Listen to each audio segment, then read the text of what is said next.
Good morning, everyone. Welcome back to the channel. It is Tuesday, January 13th, 2026, and if you thought the start of the year was wild, yesterday's session just took things to a whole new level. In the last 24 hours, we've seen a clash between the White House and the Federal Reserve that has historic implications, a tech giant shattering a massive valuation ceiling, and a crypto market that refuses to blink. We have a lot to cover.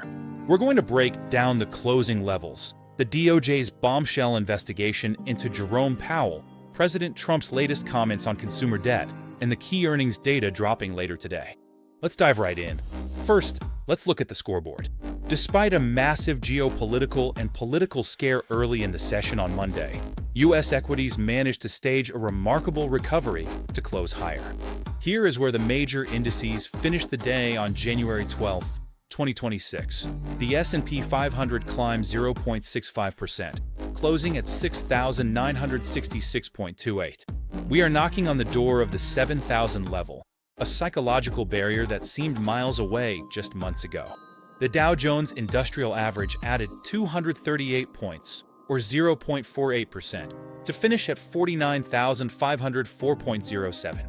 The Nasdaq Composite outperformed the pack, rising 0.82% to close at 23,671.35, driven largely by a resurgence in mega-cap tech. The Russell 2000 also joined the rally, closing at new highs as risk appetite returned late in the day. In the bond market was far more nervous than stocks. The 10-year Treasury yield ticked up slightly to 4.19%. Investors are clearly demanding a premium for holding U.S. debt right now as questions swirl about the Fed's independence. Commodities. WTI crude oil slipped slightly, down 0.36% to $58.91 per barrel. Energy continues to struggle with demand forecasts despite the geopolitical noise. Gold and silver saw safe haven inflows early in the day before cooling off as equities bounced. Now, the story that dominated every trading desk yesterday, the Federal Reserve versus the Department of Justice. Yesterday morning, news broke that federal prosecutors have officially launched a criminal investigation into Fed Chair Jerome Powell. The inquiry reportedly stems from comments Powell made to Congress regarding a building renovation project, but the timing is what has the market on edge. Reports indicate that officials linked to the administration threatened to seek an indictment, escalating the long-standing feud between the president and the Fed chair. Why this matters for your portfolio? The market initially sold off sharply on this news. The Dow was down nearly 1% pre-market yesterday. Why? Because Fed independence is the bedrock of the U.S. financial system.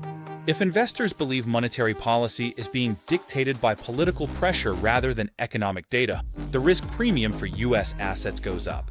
However, the afternoon recovery suggests Wall Street is betting that Powell will survive this challenge, or that the institutional guardrails will hold. But make no mistake, this constitutional friction is the biggest macro headwind we face right now. It wasn't just the DOJ making waves. We had significant commentary from President Trump yesterday that impacted specific sectors. 1. The war on credit card rates. Speaking aboard Air Force One, President Trump explicitly criticized major lenders and credit card providers. He stated that rates nearing 30% were abusive and hinted at a potential interest rate cap for consumer credit. The market reaction. This comment sent shockwaves through the financial sector. Barclays plummeted 4.8% in London trading. HSBC slipped 1.1%. US-based credit card issuers also saw weakness yesterday. If a hard cap on interest rates becomes policy, it would fundamentally change the profitability model for consumer finance. 2. Geopolitical tension. In the background, currency markets are jittery about reports regarding the U.S. stance on Greenland. Analysts at Forex.com noted yesterday that the threat to forcibly annex Greenland is creating a tail risk for the euro, keeping the dollar volatile. 3. Venezuela aftermath. We are also still digesting the events of January 3rd, where U.S. forces arrested Venezuelan President Nicolas Maduro. While the initial shock has passed, the region remains unstable, contributing to the safe haven bid we are seeing in the dollar index, despite the domestic political chaos. Let's switch gears to the winners and losers. The tech savior.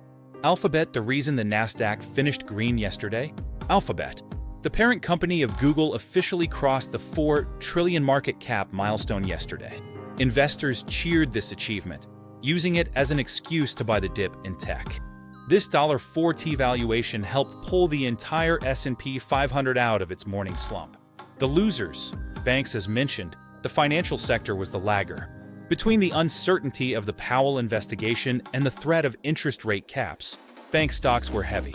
This is critical because Q4 earnings season effectively kicks off today, with major banks reporting.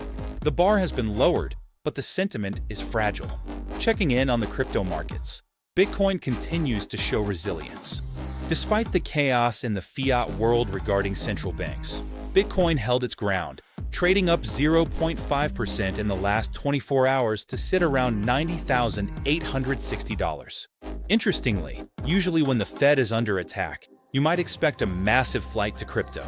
The move was steady rather than explosive, suggesting Bitcoin is being traded more as a mature risk asset right now rather than just a chaos hedge. However, with the DXY dipping slightly to 98.72, the macro environment remains favorable for digital assets. So, what do you need to watch for the rest of today, Tuesday, January 13th? US CPI data. This is the big one. We get the Consumer Price Index report later today. Consensus is expecting headline inflation to hold steady around 2.7%. If this number comes in hot, it gives the Fed a reason to keep rates high, regardless of political pressure. If it comes in cool, it validates the market's hope for cuts. Bank earnings. We will start seeing the actual numbers from the big banks. Watch their guidance on loan defaults and consumer credit health, especially in light of the president's comments on credit card debt. Fed speakers. Watch for any other Fed officials speaking today. Will they rally around Powell? Their silence or their support will tell us if the central bank is fracturing from the inside. Summary. Yesterday, the market looked into the abyss of a constitutional crisis and decided to buy the dip, led by big tech. But with CPI dropping today, the volatility is far from over. That is your detailed market report for January 13th, 2026. Question for you. Do you think the investigation into Powell will actually lead to his removal, or is this just political noise that we should buy through? Let me know in the comments below. If you found this update helpful, hit that like button and subscribe so you don't miss the CPI breakdown later today. I'll see you in the next video.